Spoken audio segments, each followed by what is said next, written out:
మీ Madhu park ridge అపార్ట్మెంట్‌కి government నష్టపరిహారం ఇవ్వాలనుకుంటుంది. మీరేమంటారు? మేము అసలు ఒప్పుకోమండి. మాది అసలు ఏ బఫర్ జోను లేదు, ఏమి ఇల్లీగల్ కన్స్ట్రక్షన్ కాదు. మేము అసలు ఇంకా ఏ ఏ కాంపెన్సేషన్ ఏంటి ఏట్లకి మేము ఒప్పుకోము. మేము మా మా సొంత స్థలంలో కట్టుకున్నాం. మేము ఇక్కడే ఉంటాం అంతే. మాకు ఇంక వేరే ఆఫర్స్ అవసరం లేదు. వేరే ఇంకేమి మేము యాక్సెప్ట్ చెయ్యం. గవర్నమెంట్‌లోనే ఒక ఎంపీ గావచ్చు, ఒక ఎమ్మెల్యే గావచ్చు అక్రమ కట్టడం అంటున్నారు గదా! మీరేమంటారు? వాళ్ళు ఏదో మాట్లాడతారండి. పొలిటికల్‌గా వాళ్ళు ఎవరికి ఎలా ఫేవర్ అంటే వాళ్ళు మాట్లాడతారు. వాళ్ళు ఇవాళ ఒక మాట అంటారు, రేపు ఒక మాట అంటారు. మేము లీగల్‌గా మేము కొనుక్కొని కట్టుకున్న వాళ్ళం గదా! వాళ్ళంటే ఏమి ఇది ఉంది, మా దగ్గర డాక్యుమెంట్స్ ఉన్నాయి. రమ్మనండి మేము చూపిస్తాము. ఎవరు ఇల్లీగల్ అనేవాళ్ళు ఎవరో రమ్మనండి. వచ్చి మేము చూపిస్తాం. మేము ప్రూవ్ చేసుకోగలం గదా! మాకేం భయం ఇంకా. మా దగ్గర అన్నీ ఉన్నాయి. అన్నీ ఉన్నప్పుడు మేము భయపడాల్సిన లేదు గదా! మేము ముందు నుంచి ఇదే చెప్తున్నాం మేము. ఇది మా ఓన్ ల్యాండ్, మేము సొంత డబ్బులతో మేము కట్టుకున్నాం. ఎవరు మాకిచ్చింది ఏమీ లేదు. మేమెందుకు వెకేట్ చేయాలి? మీ మీ సొంత ఇది కోసం మమ్మల్ని వెకేట్ చేయమని ఇది బఫర్ అంటారు. ఒకసారి గాంధీ సరోవర్ ప్రాజెక్ట్ అంటారు. అన్ని మాటలు వాళ్ళే మాట్లాడుతుంటే మేము ఎందుకు దానికి సఫర్ అవ్వాలి? ఇది మా ఓన్ ల్యాండ్, మేము కట్టుకున్నాము. ఇంకంతే, ఇంకా దానికి వేరే ఆప్షన్ లేదు. వాళ్ళ కాంపెన్సేషన్లు మాకు అవసరం లేదు. వేరే ఏది మాకు అవసరం లేదు. మా హౌస్‌లో మేము ఉంటాం అంతవరకే. గవర్నమెంట్ భారీ నష్టపరిహారం ఇవ్వడానికి రెడీగా ఉంది. మాకసలు నష్టపరిహారమే అవసరం లేదండి. మా ఇంట్లో మమ్మల్ని ఉండనివ్వండి బాబు అని అంటుంటే ఇంకా మళ్ళీ మీ ఇల్లు తీసుకుంటాం, మీకు నష్టపరిహారం ఇయన్నీ దేనికి గవర్నమెంట్‌కి ఇదంతా ఎందుకు ఎక్సెస్ బర్డెన్ ఎందుకు? వదిలేయమనండి. మమ్మల్ని మేము ప్రశాంతంగా మేము ఉంటాం, వదిలేయమనండి. వాళ్ళు మిగతాది ఏదన్నా చేసుకుంటే చేసుకోమనండి. మా ఇంటి జోలికి మటుకు రావద్దని చెప్పండి. సీఎం రేవంత్ రెడ్డి డ్రీమ్ కాదంటారా? Madhu park ridge owners. ఏమో ఇంకా అది ఆయనకే తెలియాలి. అది డ్రీమ్ ప్రాజెక్టో ఏమన్నా సెల్ఫ్ ఇది ప్రాజెక్టో మాకేం తెలియదు. కానీ మేము ఇంకా అంత కమెంట్ చేసే అంత మాకు అవసరం లేదు. వాటి దాకా మేము హౌస్ వైఫ్ ఏదో వర్క్ చేసుకుంటా, పిల్లల్ని ఇల్లు చూసుకుంటా మేము ఉండే మనుషులు అండి. మమ్మల్ని ఇట్లా రోడ్డు మీదకి తీసుకొచ్చి ప్రతిరోజు ఇలాగే టెన్షన్ పెట్టి ఒక 15-20 రోజుల నుంచి అసలు చాలా ఇబ్బంది పెడుతున్నాడు. ఇది అసలు పద్ధతి కాదని చెప్పండి. తనకి నచ్చితే నచ్చిన చోట ఇల్లు కట్టుకోమనండి. అంటే ఎవరిల్లు నచ్చితే వాళ్ళని ఆక్యుపై చేసి కట్టేసుకుంటాడా? అది అది అది రైటా? సీఎం చేయాల్సిన పని అదేనా? ఇప్పుడు ఏదో నచ్చిద్ది, నాకు నచ్చితే నేను వెళ్ళిపోయి అక్కడ నాకు ఇచ్చేసే ఇది నేను తీసేసుకుంటానంటే దానికి అది లా ఉంది కదా, అన్నీ ఉన్నాయి కదా. మేము లాఫుల్గా ఇక్కడ ఉంటున్నాము. మమ్మల్ని వచ్చి అలా వెకేట్ చేయండి మీకు ఇదంటే ఎలా కుదురుతుంది? ముందు గాంధీ సరోవర్ అన్నారు. గాంధీ విగ్రహం కోసం మేము అగైనెస్ట్గా ఉన్నాము అనేసరికి మళ్ళీ బఫర్ జోన్ అంటున్నారు. మీరు బఫర్లోకి వస్తున్నారు అంటున్నారు. 9 మీటర్స్ ఉన్నప్పుడు మేము మా కన్స్ట్రక్షన్ జరిగినప్పుడు 9 మీటర్స్లో ఉన్నాం. మేము కరెక్ట్గానే కట్టుకున్నాము. తర్వాత ఇప్పుడు 30 చేసి 50 చేసి 100 చేసి బఫర్ జోన్లోకి వచ్చేస్తే ఇంక అప్పుడు ఏముంటుంది? అసలు హైదరాబాద్ ఏమన్నా ఉంటుందా? ఈ అడిగేవాళ్ళు ఎవరు లేరా అసలు? ఇంకా ఆయన రాజ్యమా ఏంటి?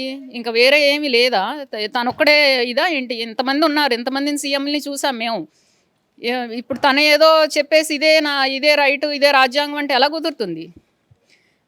మాకు ఉంది, వాయిస్ ఉంది, మేము మాట్లాడగలము. మేమేమి యాక్సెప్ట్ చేయమండి. మేమందరం ఒకే మాట మీద ఉన్నాము, అంత యూనిటీగా ఉన్నాము. మేము ఎట్టి పరిస్థితుల్లోనూ మా బిల్డింగ్ని వదులుకుని బయటికి వెళ్ళే పరిస్థితి అయితే లేదు. ఎవ్వరూ ఇవ్వవసరం లేదు. ఏ కాంపెన్సేషన్ మేము యాక్సెప్ట్ చెయ్యం. గదర్ లెవెల్లో పాడింది ఆ అమ్మాయి. గదర్ వరంగల్ ఆ అమ్మాయి పాడింది. It's devastation. Kerala chief minister has to give a criticism and nobody has the rights to open his mouth here. No press has got the rights to open the mouth. I don't see it in Times of India. Such a devastating thing. Huh? You're talking of ఇరాన్లో మనుషులు చనిపోయారు, అక్కడ హౌస్లెస్ అయిపోయారు, ఇక్కడ హౌస్లెస్ అయిపోయారు, ఎయిర్పోర్ట్లో ఎవరో ఆగిపోయారు 4 గంటలు. అవన్నీ మీరు 6 పేజీలు కవర్ చేస్తున్నారు. ఒక్క పిసరు నా ఖమ్మం గురించి కవర్ చేశారా?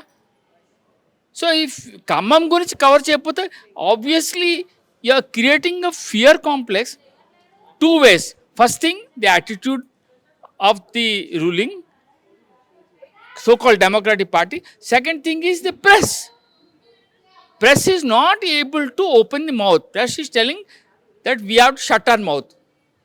None of the leading dailies ఒక చిన్న కాలం ఇంత కోలాహలం చేస్తే స్టార్టింగ్ ఫ్రమ్ హైదరాబాద్ నుంచి ఇక్కడికి ఒక పేజీలో 1 ఇంచి బై 4 ఇంచీలు. thousands and thousands walked. పదయాత్ర చేశారు. సార్ ఒక్క నిమిషం. గవర్నమెంట్ మధు పార్క్ రిడ్జ్ ఓనర్స్కి నష్టపరిహారం ఇస్తుంది. మీరు రెడీగా ఉన్నారా తీసుకోవడానికి? I'll tell you what, I don't want.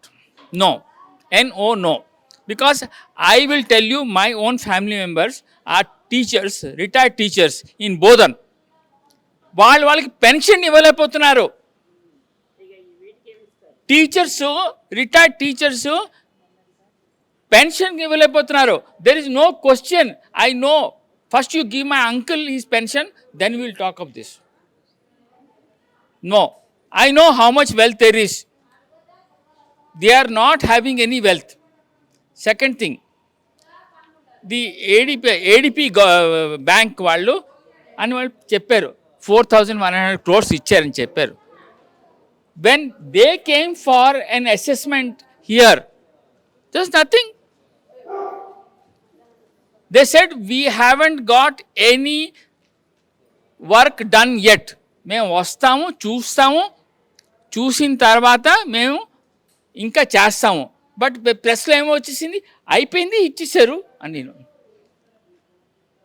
Then second quotation is I am happy here, I don't want your money, I will live here. Finish. అంటే మేము ఏ విధమైన కాంపన్సేషన్ అంగీకరించడానికి సిద్ధంగా లేము. కాంపన్సేషన్ అంటే మాకు దేనికి కాంపన్సేట్ చేస్తారు? 15 ఏళ్ల నుంచి ఇక్కడ ఉన్నారు. వెనకాల ఒక పెద్ద చెట్టు ఉంది చూడండి, 15 ఏళ్ళు పెరిగింది అది. ఇప్పుడు దాన్ని పీకేసి సాప్లింగ్ పెడితే ఆ చెట్టుకు కాంపన్సేషన్ అవుతుందా? అట్లాగే ఇక్కడ ఉన్న ఇళ్ళు కూడాను మేము ఒకప్పుడు 15 ఏళ్ల క్రితం, 10 ఏళ్ల క్రితం, 5 ఏళ్ల క్రితం కూడా కొనుక్కున్న రేటుకి ఈ ఎమ్యూనిటీస్ తోటి మాకు ఇంకొక బయట ఇల్లు వస్తుందా? కాంపన్సేషన్ అనే మాట చాలా, పైగా అసలు దేనికి కాంపన్సేట్ చేస్తున్నారు? మేము పెద్ద ప్రజాప్రయోజనం ఏదన్నా ఉన్నది, ఫలానా దానికి మీరు కాంపన్సేట్ చేయండి అని ఇప్పటిదాకా మమ్మల్ని ఎవరు అడగలేదు. లేదు, పెద్ద బాక్రానగర్ ప్రాజెక్టు కడుతున్నప్పుడు జనాన్ని వెళ్ళమని అడిగినట్టు ఎవరు దేనికి మేము నోటిఫికేషన్ దగ్గర నుంచి మొదలుపెట్టి ఇవాల్టి దాకా ఇక్కడ జరగబోయే ప్రాజెక్టు గురించి మాకు తెలియదు. మాకు తెలిసిందల్లా చెట్లు కొట్టేసి గడ్డి పెంచుతారు. అది దేనికోసం చేస్తున్నారు? అంటే అసలు ఈ కాంపన్సేషన్ అనే మాటే చాలా అర్ధరహితంగా వినిపిస్తుంది నాకు. అంటే పదే పదే అడుగుతున్నా, దేన్ని కాంపన్సేట్ చేస్తారు?